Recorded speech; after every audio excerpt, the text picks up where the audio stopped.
IVM.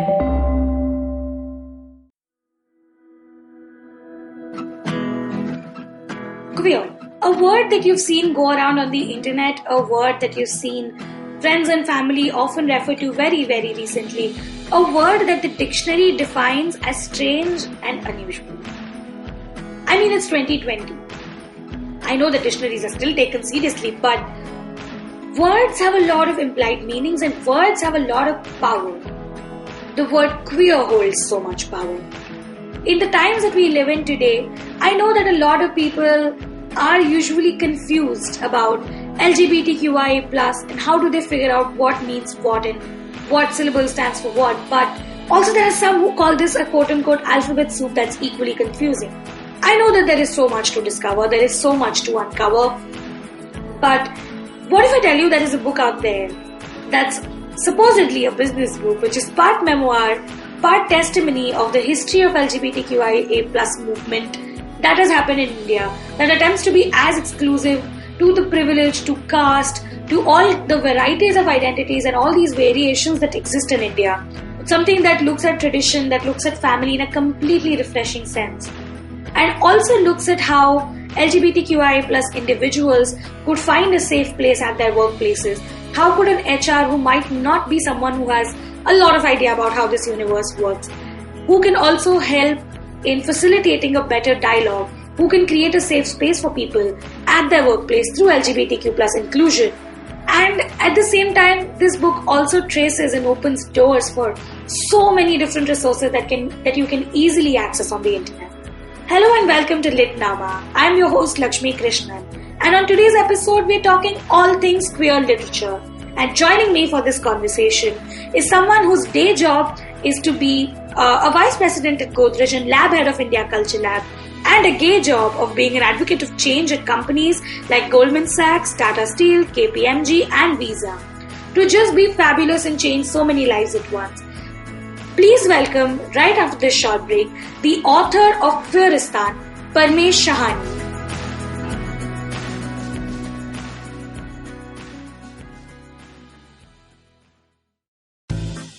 Do you wish you were smarter? Well, so do we. But the next best thing? We could make you sound smarter. And to help you with this endeavor, we are Simplified, a podcast that attempts to break down the complex world around you with a little knowledge, a lot of poor jokes, and a ton of random trivia. Episodes out every Monday. On the IVM podcast app or wherever you get your podcasts. See ya! Hello Parmesh and welcome to Litnama. I am more than happy. I'm so ecstatic also because this is our 30th episode and life begins at 30. Yeah, I guess. I mean, that I used to think that that's just like a proverbial thing you read, but a new journey for Litnama is also beginning after like 30 and from 30 actually. And this is sort of like my 2019 coming together completely, right? Because I was at the lab as a fellow and then I was also doing Litnama, and now this is like this perfect blend of best of both worlds. I just feel like a Miley Cyrus right now. And like, does that make me Billy Ray Cyrus? Maybe. I can sing if you want. I know the words to the song. I think we should most definitely do a sing along. But honestly, I'll tell you what, I have so much to say about Queeristan because after I finished reading the book, I just sat there for 15 minutes hugging my copy because I didn't want to say anything. And to then quickly move to doing an episode is a shift because the book seems so personal. Like, I know that it's a business edition, it's supposed to be a quote-unquote business book, but it's just so personal. And I could actually, hear you say all of this, let alone like read you write all of this. And I remember posting on my story about how I knew that there is a pun on every page coming the moment the book landed at my doorstep. I knew it, that there are going to be so many puns. And at one point you actually did write that one pun per chapter is enough. Because so many were cut out, yaar. I mean, you have to talk to Kartika and Janani, my editors there. How much they cut out. We'll do a director's cut one day with all the puns that they cut out. No, but I was also thinking about the conversation Brian Horton had and that we were a part of. And he talks about like being fabulous and the idea of being fabulous. And while I was reading the book, I was just thinking that the idea of fabulous also exists in so many different ways in what we understand as a very like when people in business rooms talk about LGBTQ rights and their idea is very monolithic of what they need to do for us. And to then see a book that talks about like literally starts from giving them a guide as to what every alphabet means to where can they look for more inclusion. I mean, there's 30 pages of endnotes and more. And that was just so welcoming to also see because I somewhere feel like currently the queer movement in India is going through a very interesting shift in the power dynamics. And in that you need a place where like, this is your history, this is where we have come from, and this is where we have to go. And I think the book just captures all of it perfectly. But I know that you've mentioned briefly where Queeristan started at Culture Lab through one of the events as a term and then went on to become a book. But did you always think of it as a journey that you would describe in a business book format? Was it always supposed to be like this? How was it born? It was born from a bunch of things. It was born from the recognition that, after 2018, there would be a lot more needed as resources, right? Because the 2018 Supreme Court verdict offered decriminalization. But there's a lot more that was going to be needed. And, the 2018 Supreme Court verdict is just one verdict. We had the 2014 Nalsa judgment, which was incredible. The 2017 right to privacy judgment, on which 2018 came. Right. So decriminalization has happened, but a lot hasn't happened, right? So the Nalsa judgment has not resulted in a good trans act. In fact, it's a problematic trans act. Okay. 2018 has led to decriminalization, but not equality in so many ways. And, so there was a realization that, one needs to produce resources ahead. Now, what resources can one produce? My own journey had been such that, through the lab, through my own advocacy work at Godrej and other companies, I had recognized early on that, I can play an important role of being this intermediary. Right. And one saw it through the lab and one saw it beyond in terms of the change that one was able to bring in other companies as well as Godrej in terms of reorienting their attitudes, their policies, and their actual actions towards LGBTQ inclusion.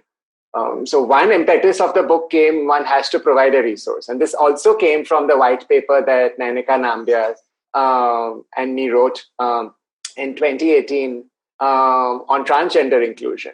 And the enthusiasm with which that was welcomed by corporate India, really gave an indication that, it's time to write resources from an Indian perspective and from an Indian context, right? So one impetus was a recognition that we need to produce resources and, and given that there was a good reception of this trans inclusion paper, and there would be a need. The second was also in terms of my own, to kind of chronicle the change because Gay Bombay had come out about 12 years ago. And, my life has changed so much since then. And I also kind of wanted to put some of that down. And I thought if it was time to write, another book, my writing style is very mixed up, personal, advocacy, everything. So I thought it would be interesting to mash up, some of the changes in my own life against this context of providing a resource to the business community. And the third impetus was really all the incredible people that I was getting to meet all around through the Culture Lab, through other things like my fellowships, whether it, at TED or whether at Yale. So it was very much, I was like, wow, I'm so inspired literally on a daily basis by some of these most incredible individuals, right? Folks like Grace Banu, for example, who's just set up this wonderful commune for trans individuals in Tamil Nadu. It's a dairy commune in collaboration with the state collector. So land is given by the state, cows, and it's a small, dairy cooperative that's generating employment for trans people.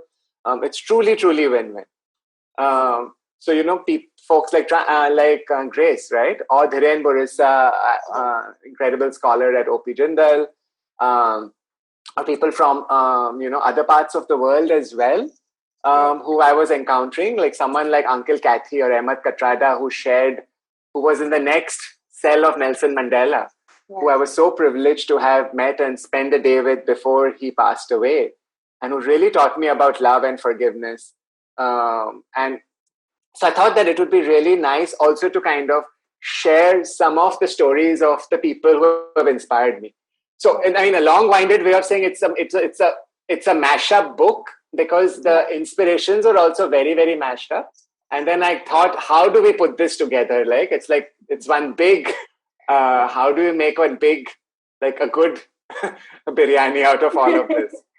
I think the book is very you in that sense. That even when you say that after Gay Bombay, you wanted to sort of put that down with something new, the researcher in you is very much like the academic in you is very much alive, even in a business book. So even while you're talking about law, I see all the correct citations in place, and talk about how it is generally structured and the way endnotes are. Everything is so detailed, right? Yeah. So all that, I'm just super grateful to Pratyush, Nainika, and Sanya. Nainika and Sanya from the Culture Lab team helped on the book from day one. In fact, from minus day one, because in the second half of the book, right, a lot of the what to do, the steps are drawn from the trans inclusion paper that Nainika and me wrote. So a lot of the research was done for that. And Pratyush, who now works at Film Companion, had just located to Bombay and spent 3 months helping with, contextualizing a lot of the background research, helping with primary interviews, doing the interviews, setting up the recordings, which Nainika and Sanya also helped.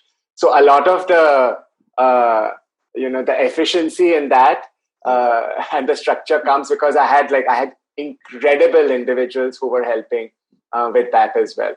So, yeah.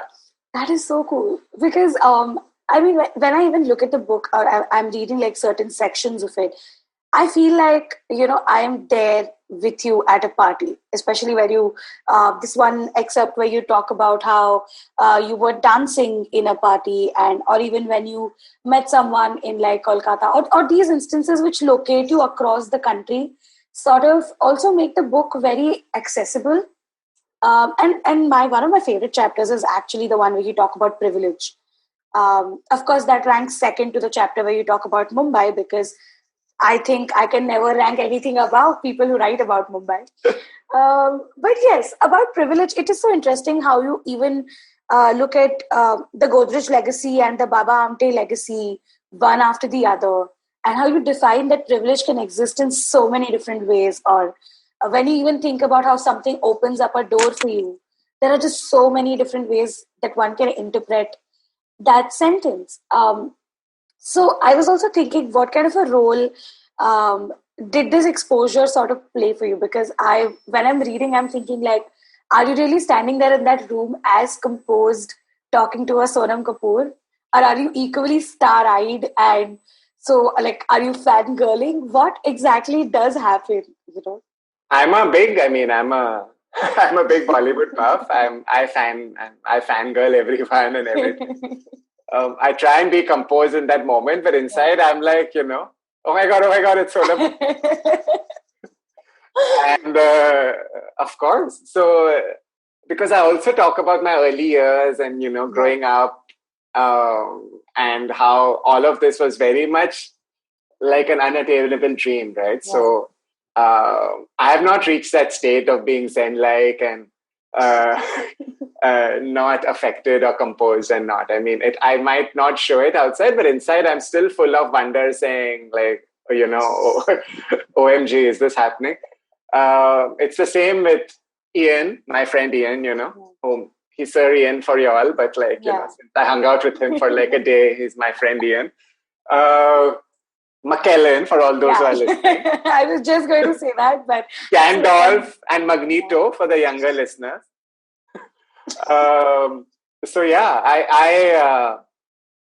It's amazing, and I wanted to share some of that enthusiasm through the book as well, right? Yeah. That wonder and that joy, because I wanted, and to answer your earlier question about why this, because I really I've been thinking a lot about outcome-oriented communication, and I think for me the book was very much, as I told you, it was about these three different motives coming together. But when I finally said I want to do this, I was very clear what is the outcome that I wanted from this book, right? And I wanted it to serve as a chronicle of our times for sure. But two, and that was the reason why the urgency with which I worked on it and why it's come out now was that I really wanted it to serve as a manual for anyone who wants to bring about change in this post-2018 India, where people assume that we have laws, but there's still so much work to be done to bring about inclusion and equality, right? And so in that sense, I also wove the personal in, because I really thought that when you tell personal stories, you really form that connect with your readers in a way that you can't by just giving case studies or numbers, etc. And the outcome I wanted was that anyone who reads this book puts it down and says, I want to start being inclusive right now. Yeah. And so for that also, I really, I thought a blend of my own journey, deeply personal stories of other people, as well as what companies and other, institutions have, the journey that they've gone on would really, a good masala mix of this would really, really achieve that outcome. I think you've been very successful in that, because while I'm reading about laws or I'm reading about certain protocols that an HR person would most probably be interested in, I'm also reading something so intimate about being at a Kashish festival and your relationship with the film festival altogether. And I remember reading, I think it was 3 a.m. when I read that line, how you spoke about how you held hands with your partner under a kantha shawl. And I was just like, why would you do this to me in the middle of a pandemic, in a lockdown?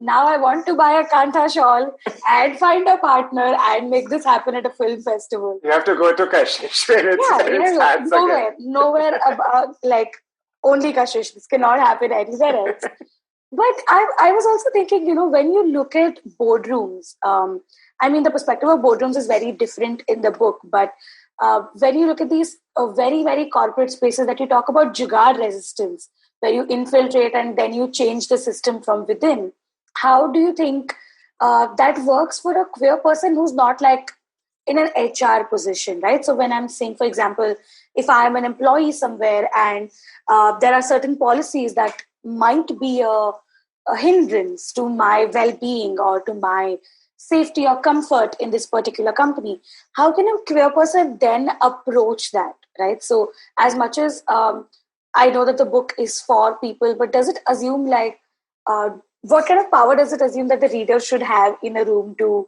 implement all of these decisions?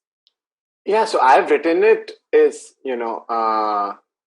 I think anyone can use it, because the frameworks and the techniques I've outlined, whether yoga resistance or cultural acupuncture, can be used pretty much, wherever. You can be anywhere, right? You can be a school student or a college student, and then you can say, what can I do right now? Yeah. Using my platform that I have right now, right? So but I also, when I talk about cultural acupuncture, I talk very specifically about you need to know which point to press. Yeah. And I think in India, as in I would say many other parts of the world, if you bring about change from the top, it's easier, because we're still quite hierarchical. Yeah. So if the company MD or the company CEO decides that they want to do something, or a college principal, or whichever institution you are a part of, it's easier if you can get that buy-in. Because then it says this is something that we want to do, and a notice goes out, and then everyone kind of come behind it. Yeah. So in the organizations that I've seen which have succeeded more on their LGBTQ inclusion drive over the past few years, they are the ones where they have very clear leadership buy-in. Correct. So, while the book is for everyone, I also say very clearly in the book that it's faster if you can get, if you can do cultural acupuncture in terms of, getting people who have, influence and power to kind of get behind you. I think, change happens everywhere, top down, bottoms up, sideways, everything. But it's faster when you can get a top down buy-in. And that's what I say. So in terms of what are the power structures, of course, the power structures will always be skewed. And I acknowledge that even in the beginning of the book, right? I say that many of the arguments that I'm choosing to make in the book, like LGBTQ inclusion makes you more money and makes you more innovative. And, while these are all very true, in an ideal world, it would have been good to say just that it's a decent thing to do. And when it would be having ideal, and this is an ongoing conversation I've been having with Brian as well, which comes into the book, right? And Brian says you don't need to be making all these other arguments. And I'm like, no, Brian, I need to. And that tension comes through the book because it's a tension in my own mind. It's a tension which I've kind of put through the book as well, saying very clearly, I'm making all these arguments. Underlying all of this is the argument of ethics and decency. But, if you layer on top of that all the benefits of inclusion, then it's really a no-brainer. Yeah, and I'm also like, when you talk about Brian, right, I feel like that needs a completely different chapter altogether, because all of these intersections that happen in the book with either academics, with either a performance, or even with a wedding, the Kesha Suri wedding, and how you describe, like, it's also such a amalgamation of cultures, right? Because you have drag queens who are actually performing at the Sangeet, and like monogrammed bathrobes, everything is just so perfectly subversive that it is almost like ideal kind of a wedding that I the sisters on the dhol leading the procession, a transgender priest. Yeah, exactly. But it's subversive, and yet it still keeps the framework, right? Exactly. It is the idyllic wedding, Goa wedding against the setting sun and the waves. And the orchid. All the elements are like very queer. Yeah. But I'm also like sort of thinking about how you always talk about queering spaces, and you sort of live that, because to even imagine the Godrej One building Monday to Friday as a very, very, like, when you enter, there's a very, very corporate structure to the building. It's like, it's almost like you're entering Ministry of Magic. And then you take a quick ride and you find Hogwarts. And I'm just like, how is this coexisting? Because the first memory of you that I have is coming to an event like, say, 4-5 odd years ago, and watching you host it and asking us to go have snacks. And I saw you personally going to every single person in the room, say, have you had snacks? They are free. Please go ahead. And that is exactly how I remember you. And then I remember walking towards, of course, the first time someone sees the wall just before the lab space, which is a mix of all Godrej products ever made. And it's sort of in memoriam kind of a wall. I stood there surprised, and I looked to my left quickly, and there was a bright pink couch. And it just made me so happy. And at that point, I was not even like thinking of even applying to the fellowship, or like thinking about if I would ever happen to work with all of you. But I feel like this exactly for me is sort of jugaad resistance, to take like a very, very corporate marble building and putting a fluorescent pink couch and a nice rainbow throw right in between of it, saying that we are here. One thing maybe I want to sort of ask you is how, I've seen very obviously how the Gen Z influences your particular writing, or even talk about how your story of the new kind of a change that you wish to see.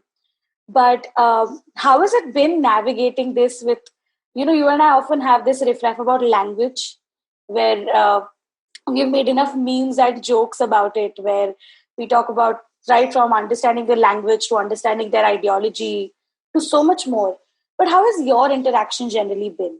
With Gen Z? Yeah. Yeah, so I mean, for me, it's always learning. I mean, I still continue to, and this is what I learned. I mean, I've been so blessed to have gurus and mentors like Henry Jenkins and literally learn at their feet, right? Yeah. So what I've learned from, professors like Henry is to always be open, always constantly learn. I mean, if you look at Henry's career, right from writing about vaudeville, and old American movies, to comics, to Star Wars, to the internet, to fan communities, to video games, education, right? Henry has always learned, always listened to students, learned, understood, and tried to kind of take the framework that he's worked on over the years of audience, that the audience is key, and audience makes its own meanings and things, but also take it to every different media format. So I've just learned, when you work with gurus like that, you just learn to constantly learn, and that's what I've been doing. Over the years, we've had so many team members at the Culture Lab over the years, and it's always great just to see how they come into the lab and where they go. So Kevin, for example, is now in Spain. Rushwa came, worked at the lab, got a master's from the UK, then worked with the UN to build toilets. Ojas came to the lab with a law degree and then went on to fashion. So it's just very interesting to see. And, the current lab, all the lab team members right now are so different in their own ways. Each one comes from a different space, right? History, or working with an NGO that deals with senior citizens. So just, this range of backgrounds also of the, of our lab team right now. So I think just always learning, and given that I'm always surrounded, I mean, so many of the lab speakers, so many of the, of our leadership kids and all are much younger. One learns a lot of terms from all of you. So I'm still very much an 80s and 90s person. So I'll say something and then people will say, this is so not cool, this is retro, this is vintage, sit down, uncle, or things like that. And that's also fun. I know, right? Because the reason why I'm also sort of thinking of this question is because I've seen you write literally from Sakhi, the postbox that started, to Pink List, which is a huge spectrum of all that. Of course, there's Bombay Dost and there's all of the other structures, but also you've managed to get to like the more niches as possible. I mean, there's an entire section which talks about how there are all of these initiatives that you can get behind. This is how you can support a community. And I remember the book launch as well, where Queer Muslim Project was there, and I love their work just for the sake, just for their entire understanding of intersectionality and how they sort of bring it to light, and even like getting into a British council and queering it up with a project that's not ideally, like when you think of a British council, you immediately connect them to like old English writers and authors, or like a very TESOL English learning kind of a background. But then to go there and do a film screening or to do a talk where it's queering the entire system up. And I think that is something that when new age queer people are looking at literature to find representation, we realize it comes in so many different ways, in so many different packages. It's not just fiction anymore. That also, like a book like Queeristan can represent you in ways you cannot even imagine it to be. But of course, being a literary geek, I would like to sort of move towards a particular part of the book that's my absolute favorite. Of course, it's Mumbai. I've made it very obvious. But I think we should take a quick break and then maybe start with you reading a bit. Okay. You could Yeah. figure that out. Yes. Perfect.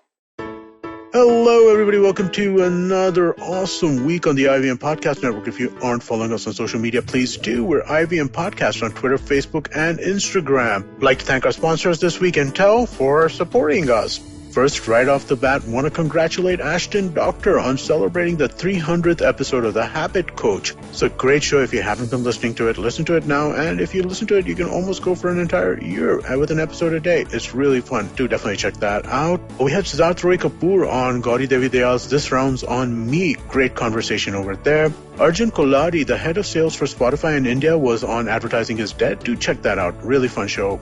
Sonali Gupta has been on the network a number of times, was on Uncle Please Sit this week, and she had a great conversation with Joel and Tushar. On Cyrus Says, we had Samit Basu, the author, fantasy author, one of my favorites. Definitely do check that out. It's a Memorial Week this week on the IVM network. He was on Cyrus Says Cock and Bull on Thursday. He was on Litnama and, of course, his own podcast, Postcards from Nowhere. Do check that out. And one last note before we go. IVM Likes is back, and we've been doing a bunch of interesting conversations about different pop culture things that you might want to check out during the pandemic. Do give it a listen. I'm sure you'll enjoy that. And with that, let me get you back to your show. So hello and welcome back after that really short break. And I don't think I'm going to say anything. I'm just going to let you read. And maybe then we can pick up where we left off. Sure. So this is a part from it's one of your favorite parts of the book. It's a chapter, it's part of a chapter called Mumbai Meri Jaan, Circulatory Queerness. Here it goes.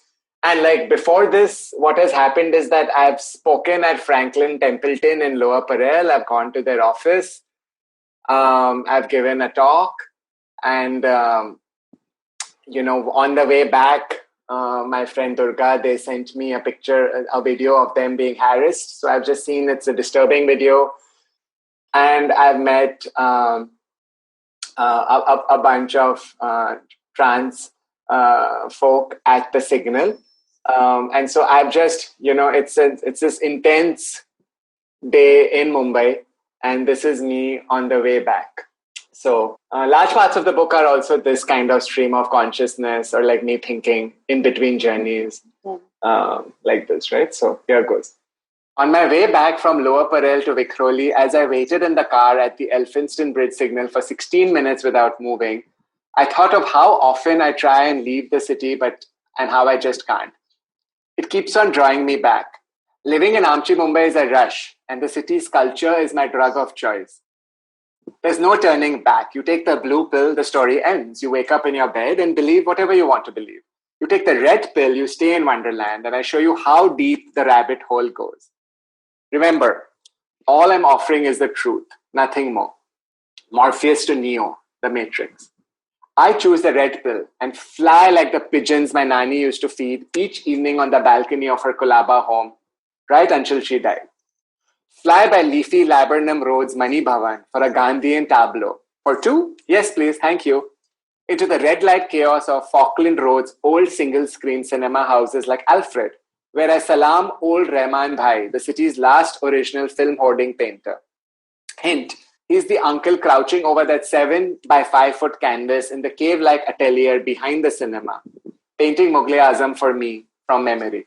I fly through the parks and gardens, the Port Trust Garden at Kolaba bus station, for plant and people lovers of all ages, with its ocean viewing galleries and cacti houses, the Hanging Garden in Malabar Hill, where the old woman's shoe evokes aching bouts of nostalgia, Maheshwari Udyan at King Circle, where our city's famous virtue of accommodation comes alive on Sundays with picnicking families right next to cruising gay men searching for their own private Idaho.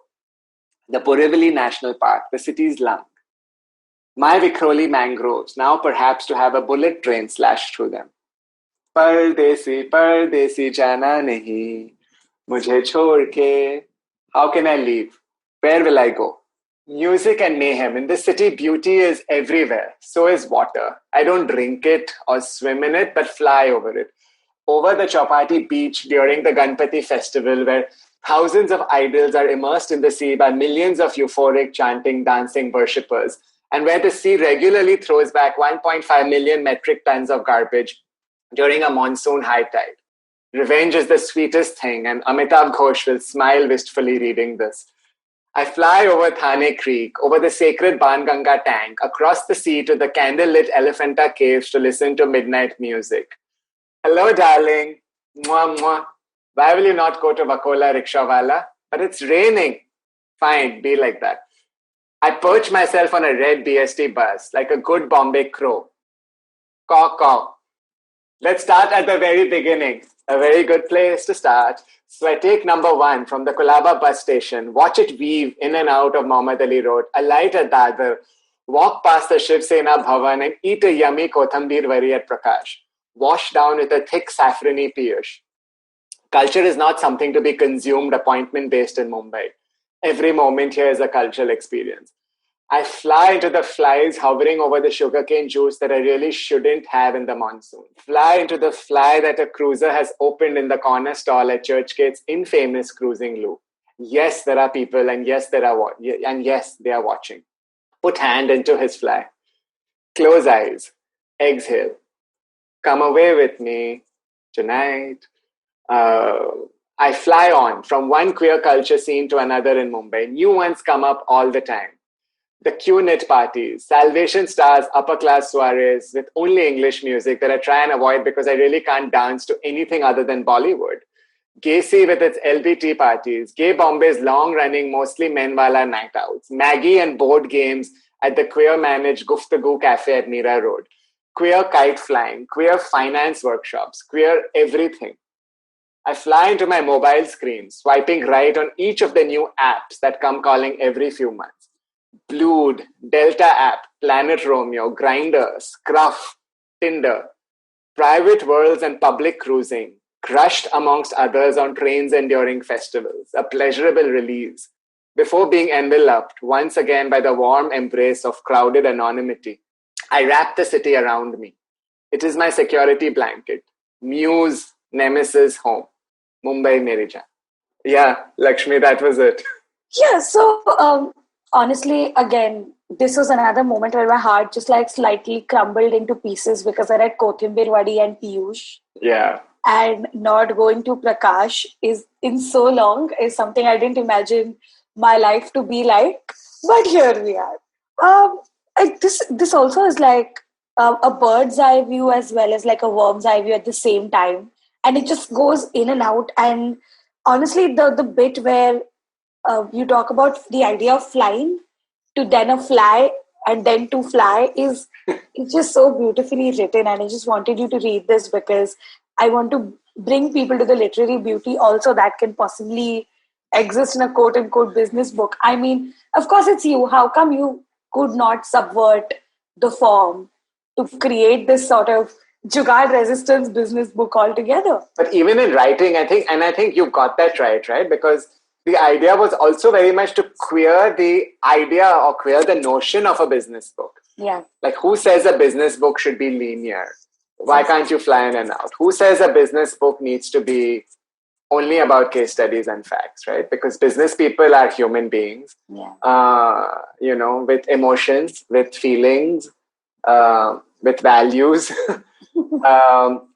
So why not present, a fractal book in a way that, it can be sliced in multiple ways, it can be examined in multiple ways. And I think as a tool of advocacy also, because if one can show the range of experiences and people and feelings and build that empathy, right, with the reader, then it just makes the advocacy bit of the book so much more, I would say, interesting and appealing, and I would argue effective. Correct. It most definitely does because while I'm also thinking about how the book is spread out, I'm also thinking how many different cultures does it involve at once, right? And especially writing a book like this in times of today where everything is digital or where you're constantly bombarded with the news that people's attention spans are reducing. for you to then create something that becomes a crucible of anyone who wants to understand how an entire universe that they don't think they belong in sort of exists. And you're not telling them that.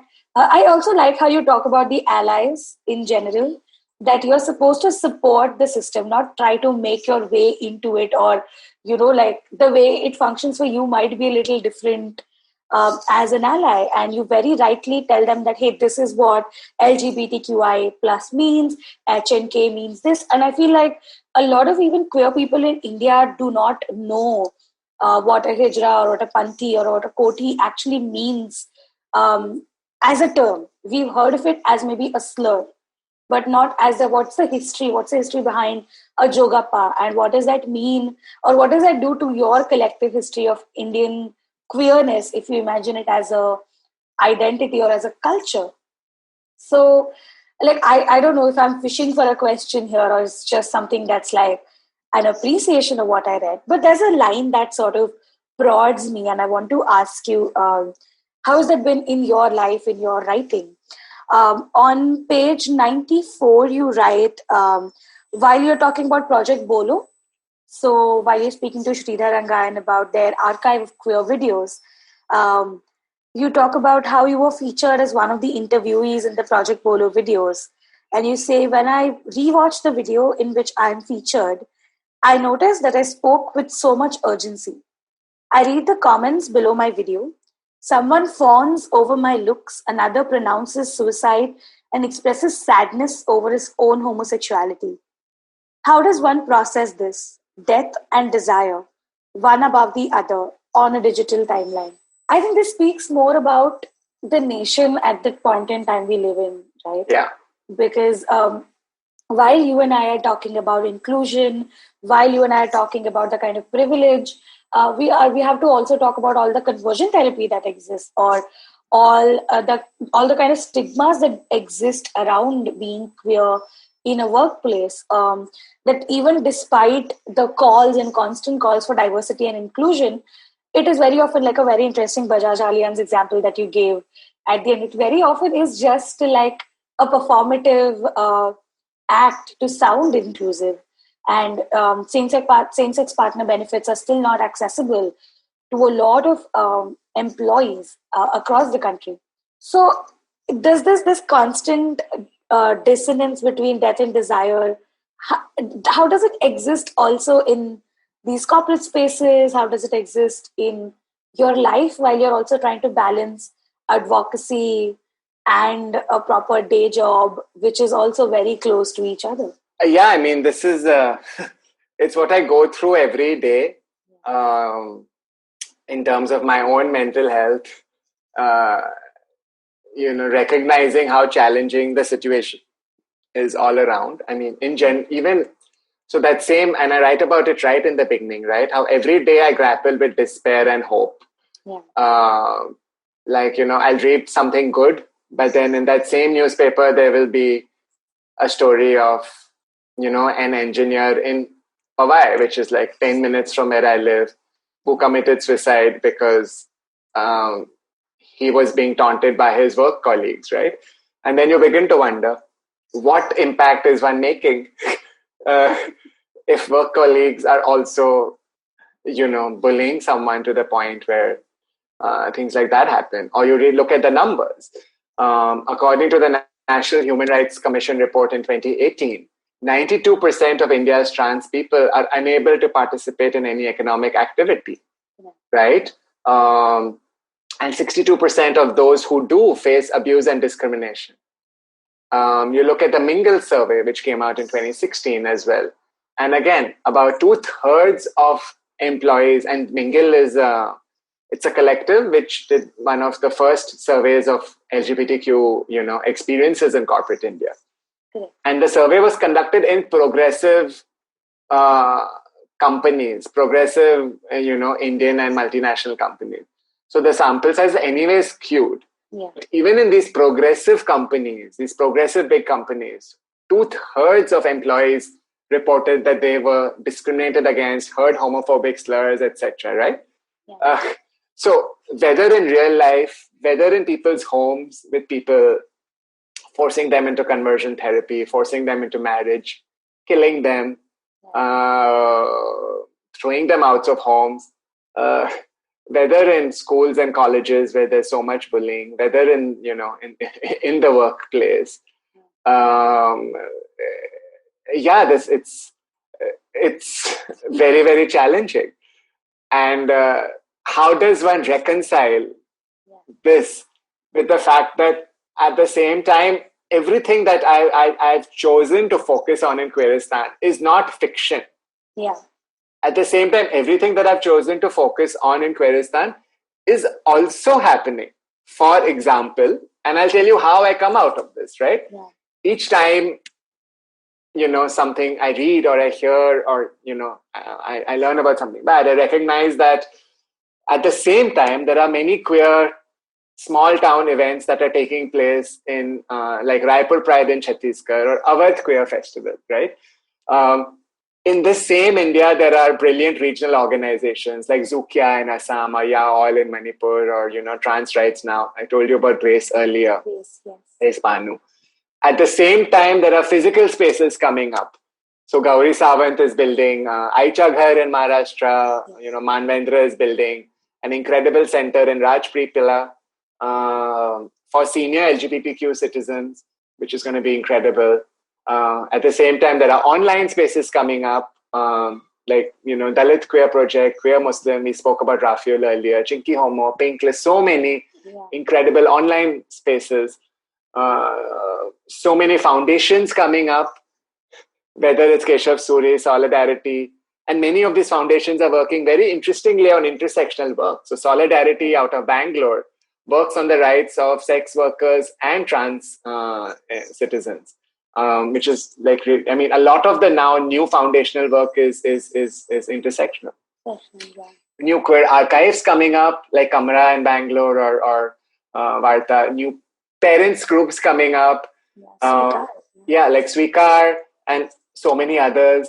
And this is a books podcast, right? So some of the most exciting writing right now in about queerness in India is not English books like mine.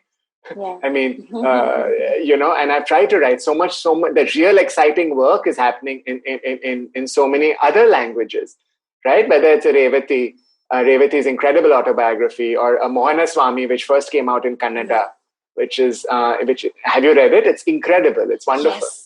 I have a very interesting story of how I started, like how I landed at Mohana Swami. Yeah. So I was doing this research for my internship at a college thing, and the premise was to write around Pride. Yeah. And I just happened to, for cakes, find out like, when was like, say, the oldest queer book ever written. And it was 1983, where the Hindi poet Nirala actually wrote Kulli Bhat, which is now translated as A Life Misspent and is a Harper perennial print. A Life Misspent is about Nirala exploring his bisexuality. And I was so shocked because I have read Nirala as a Chayavad poet and the entire literary culture that exists around Nirala. I thought the farthest I could go was, find out maybe a Kamala Das's work in translation that might actually, it had to be in translation. And then I happened to see A. Revati's work, and then I found Mohana Swami, and I feel like my entire way I looked at queer literature changed a lot, right? Because people often talk about how queer is a Western notion. Yeah.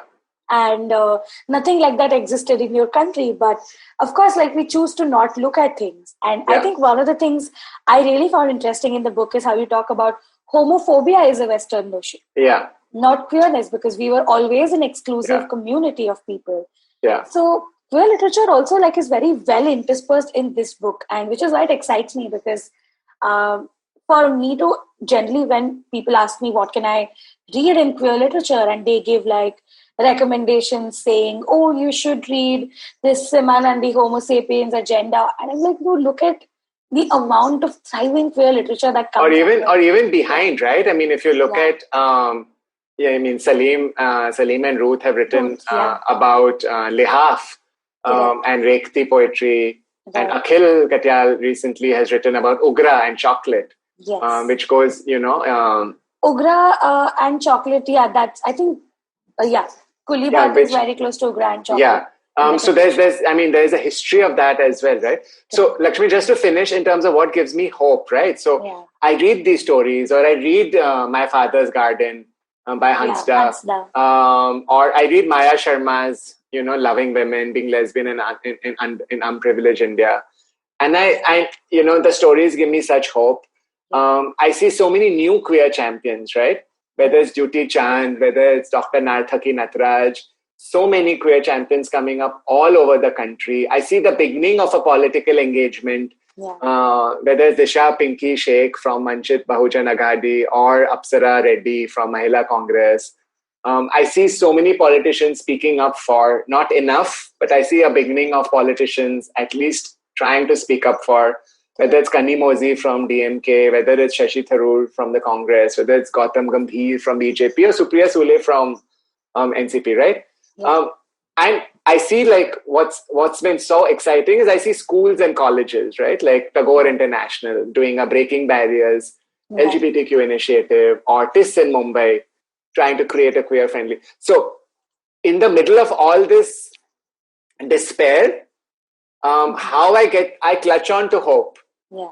And I don't think these are straws of hope I'm clutching onto. I think I'm clutching onto the beginnings of, as I write in the end, and I'm clutching onto the beginnings of a queer, inclusive India. But these are only beginnings. And they're only beginnings because to create the full version of this queer, inclusive India, we all have to participate. Yeah. So that's how I get through it. So just to answer your question, I on a daily basis, I choose hope over despair. Because I was also, like, my follow-up question to that would have just been something that you just answered, that, while you're talking about hope and despair and you are looking forward to a change, how do you then, keep yourself on track to not get distracted and talk about that change and talk about bringing that change very, very particularly, because it's very easy to get, for it to get sidelined somewhere. There's just so much happening in the world, and to have focus on everything sort of takes you away a little bit from the idea of hope. But I think clutching on to hope is something that structures Queeristan as a book itself, because it looks forward, it towards the end very beautifully comes together, where it looks forward to so many prospective projects, so many different resources. I think, like you mentioned, Salim Kidwai and Ruth Vanita, Same-Sex Love in India has been the guide for literary research in the queer literary space in India for years and years to come. And I think this becomes a very important turning point where I hope Queeristan becomes a sort of a place where people take reference from. Because I found this one excerpt very interesting, right? You talk about how you are posing for a magazine cover with Harish Iyer. Yeah. And it's only after the magazine comes out that you find out that their idea of quote-unquote inclusive had like 5 men and 1 woman. Yeah. To then a Levi starting a new campaign where they feature a Priyanka, or they feature more queer people. And that's something that I feel like I want to talk to you about, because when I speak to my friends who are trans folks or who are non-binary, and they sort of still navigate this whole confusion as to a very internal sort of a confusion as to finding a place to belong in the world, to then looking at corporate structures. And I have known most of them who choose to conceal their identity just to lead their life in a certain semblance of normalcy. So I really look forward to the book becoming a guide for people, because you say very nicely on page 56 how you don't need people who have come out to make the policy. You need to make the policy to enable more people to come out. But have you thought about what beyond Queeristan? Are you writing another book? Are you going to experiment more with literary writing? Because I really like the way you write, and it just speaks, the writing speaks to you. So what's happening on that? So I am thinking of doing another book, and I don't think it should take 12 years more. I think when I look back at my literary life, depending on how long I live. But when I look back, I would like to have a body of work which looks at Indian queerness from various perspectives. So I think it might, the first one was, from gay Bombay to Queeristan, but from Queeristan to where?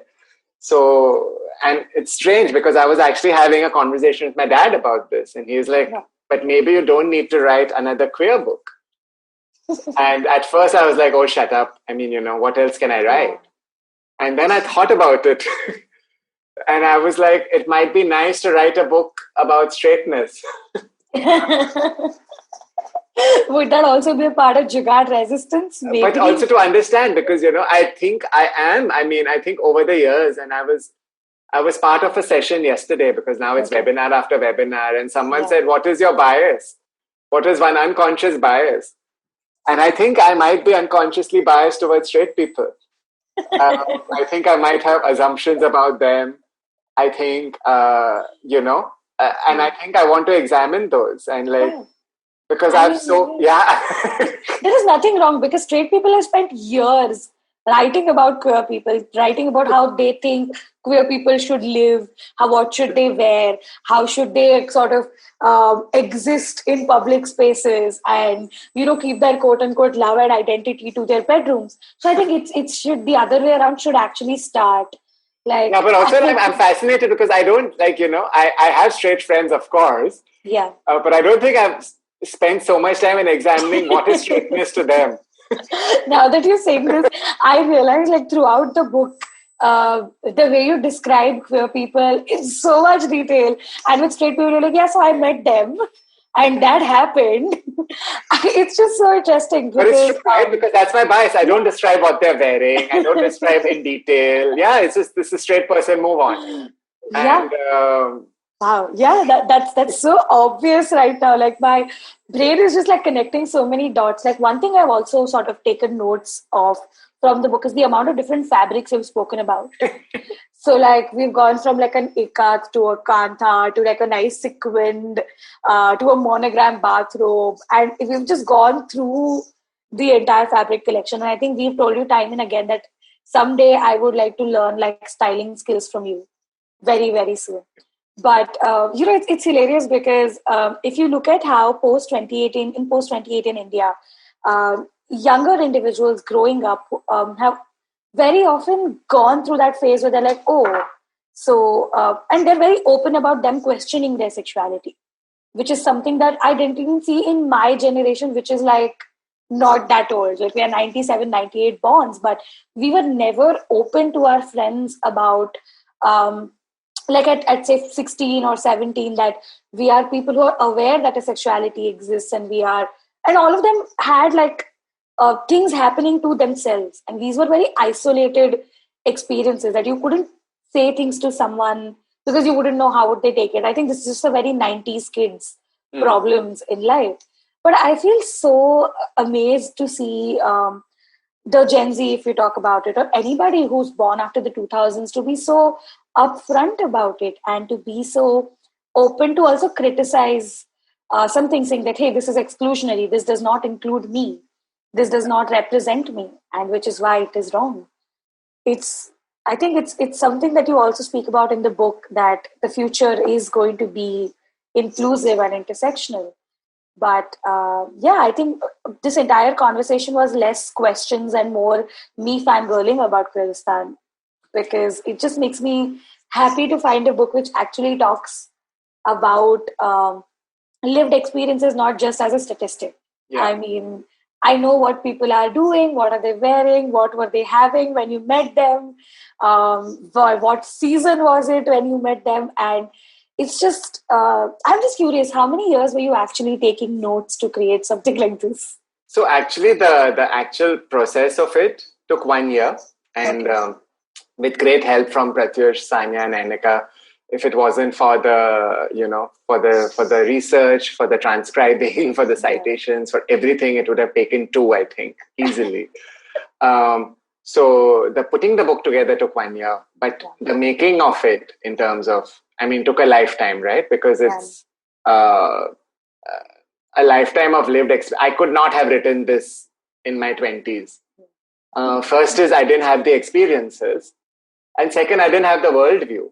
I mean, I didn't understand intersectionality. I didn't understand even within the queer movement. I mean, so much of my worldview has been formed over the past 10 years because I've been blessed to, have friends, whether it's Dhiren, Jyotsna, so many, right? Paromita, I mean, so many who, Brian, I mean, and they all come into the in and out of the book in different ways as well, right? My Culture Lab teams, this focus on love and optimism and understanding that our struggles are interconnected, and that we can't strive for a better LGBTQ, inclusive society without thinking of the environment or without, and our movements have to work together in a loose solidarity, whether it's anti-caste, whether it's, LGBTQ, whether it's climate change and, the movement for a better planet.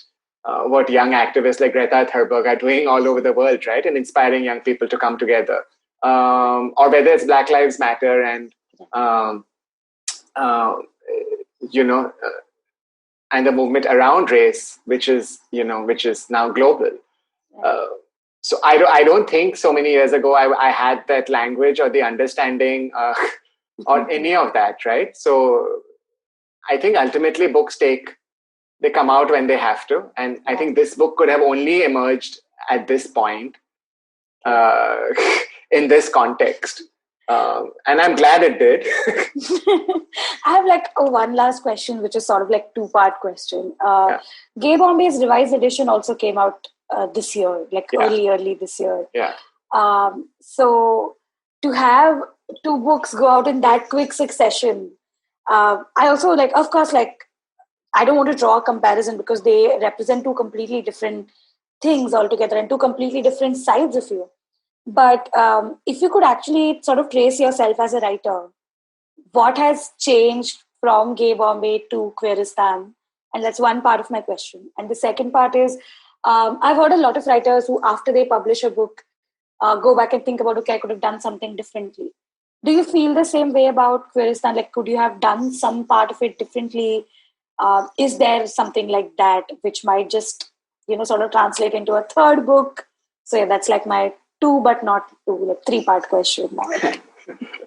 Yeah, I think as a writer, I have become more confident I think Gay Bombay was very much a little bit of trying to show off because, I did BCom, I didn't, and it's one of my life's greatest regrets that I didn't stand up for myself when my parents were because I was supposedly a good student, whatever that means. And, I chose not to take science and I really wanted to take arts, and somehow they forced me to take commerce like it's some middle road. And I hated it. So, and so by the time I reached my master's level, right, everyone else around me had a deep understanding of, literature, cultural studies, etc. And I didn't, right? So I had to work very hard in my master's program to kind of make up for 4 years of... that too was at MIT. Correct. Yeah. But also it was, BCom doesn't teach you much. So, all my peers had very good liberal arts, backgrounds, right? So Gay Bombay very much came from that insecurity of it's a good book. I look back at it now with compassion and kindness, which I didn't do for so many years. I hated it for so many years after it came out, honestly. But doing the revised edition and, contextualizing it with essays by Ulka, Kareem, and that conversation between me and Dhiren, I think gave me the liberty of looking at it with kindness. But a lot of Gay Bombay was about kind of showing the other academics that I can do this too. Around, the core is strong, but a lot of the style is very much around that. This desperation to for validation. Yeah. I think with Queeristan, I've as a writer, I feel more confident. Also, I'm able to make things better. Like I've become a better cook. In terms of, like I kind of know. And so much of this was like, working with the editor. I also had like very good editors. I had Kartika, who's like a legend, and Janani, both at Westland, right? And both are extraordinary. I mean, we tussled a lot, and a lot of the tussles were about the personal stuff. So they cut out a lot more of the. So because also like my original style was I use a lot of chalo and na and. There was a lot more of that in the book. So the tussle was, it's a business book, which is different. It's not a different book, which is a business book. Make sure you don't write. So they were pulling out and I was trying to retain. And I was like, this is my voice. And they were like, it still can be your voice, but we also need this book to sell and to be read by people. I mean, that's one of the happiest tussles you could ever have in life. Right? Yeah, but I think overall I'm so much more confident, and I'm also confident enough to take the suggestions and not feel like, everything was not a battle. Like they were like, this makes sense. So I was like, okay. Correct. So in terms of writing, I think that has changed. As I think it makes for a better book. It makes for better writing. What was unsaid in the book? You asked, right? And what was, I think a lot actually, because especially towards the last chapter, so much is changing all around us. Correct. So, I mean, the last chapter is kind of, say Pink List. Between when I wrote about Pink List and now, Pink List has morphed. Pink List started, I mean, when I wrote about Pink List, it was a compendium of political parties who spoke up for LGBTQ rights. Correct. Today it is a mental health resource and so many other things. When I wrote about Grace Banu, she was trans rights. Now she's, Sandeep Nagar agricultural cooperative spearhead and so many. So, I mean, our queer movement is changing so fast and so many new and exciting things are coming. When I wrote about Belong, it was just a website which was housing help for queer people. Today, it's this big platform. Network, in 6 months or 1 year, right? Yeah. So I think maybe an update with a lot of these things would be very, very useful. But I think also now, I think the time has really come. And this is something that I've been thinking in terms of what I can do in terms of a philanthropic setup. Is I think it's time for like older people like me, because I'm 44 and, we're talking about people who are in their 20s, to kind of shut up for a bit and create platforms for younger people or to support some of these younger platforms. I've tried to, in this book, do it in different ways. But I think create more genuine platforms in the sense of, scholarships or possibilities in which a lot of queer people can publish, in their own voice. So I've been thinking a lot about, what would that mean? How would it be set up? So just a lot of that, because I really want to not retire, but kind of step aside. And my partner wants to farm. He wants to start a farm. Wow. So a lot of this is how does one create, that legacy for the next generation so that one can kind of sit down, uncle. Weirdly, my brain just went to Hamilton the moment you said legacy. Because there's this very interesting line in Hamilton, which is very widely used now, that it's planting trees in a garden that you will never get to see. And it's very beautiful and poetic in that moment. But I think this comes full circle so quickly. Like you'll have to start adding, as of this particular date in 2020, this is exactly where the movement is. We don't know how fast it's going to evolve into something else. But I guess it's very important that there are a lot of very honest moments in the book that I hold on to very dearly, where you just go like, I did not know better.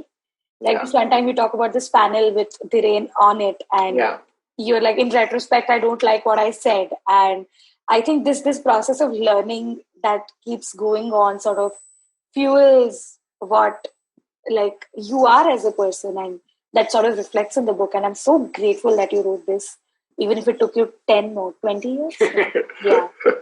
So, but it's okay. I mean, I'm ready to wait for another. Like, you could be like the Harper Lee of queer literature, who comes out with like one book and just vanishes after making To Kill a Mockingbird, and then comes up with like a Ghost and a Watchman, like super, super later in.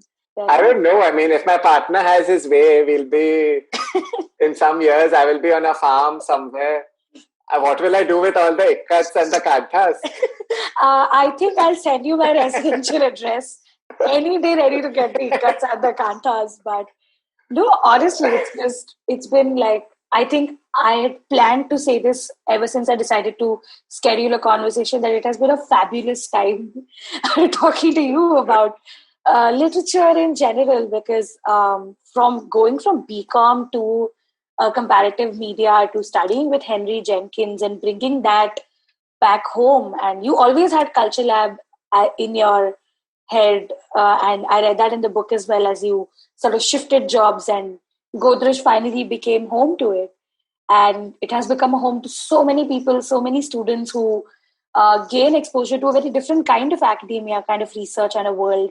And I'm so great that these conversations get facilitated. And Godrej Culture Lab itself is becoming, Godrej itself and the India Culture Lab itself is becoming such an important game changer in how the future of like an inclusive India would be built.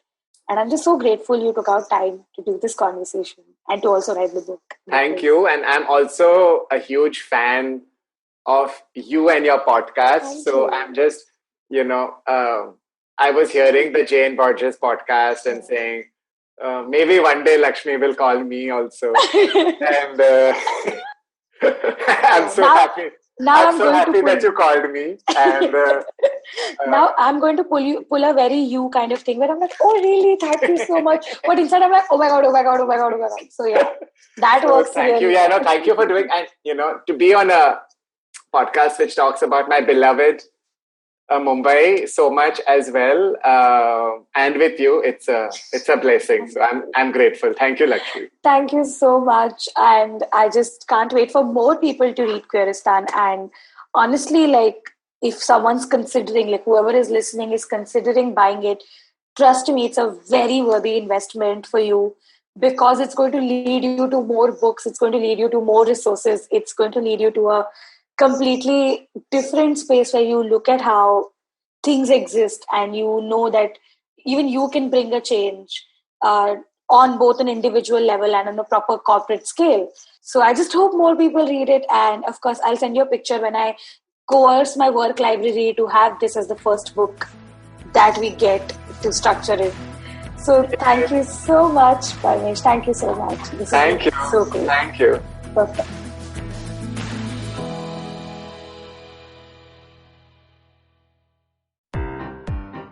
This is the amazing story of something awesome.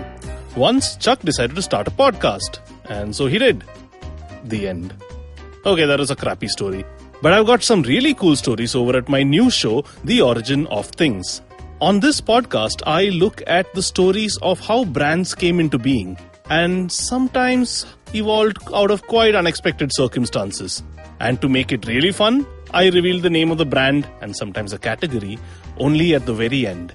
The show is 5 to 7 minutes per episode and perfect for trivia junkies and brand nerds, especially those with short attention spans. New episodes out every Wednesday on IVM Podcasts app or website, or any podcast app or site that you happen to prefer. End of story, they lived happily ever after. Sachin Tendulkar, Virat Kohli, Don Bradman, and now Cyrus Brocha. Okay, probably not in the right company. I mean, Don Bradman is Australian. But it's called Cyrus Says, a wonderful show about everything. Find the show on the IVM Podcast app, ivmpodcast.com, or wherever you listen to podcasts.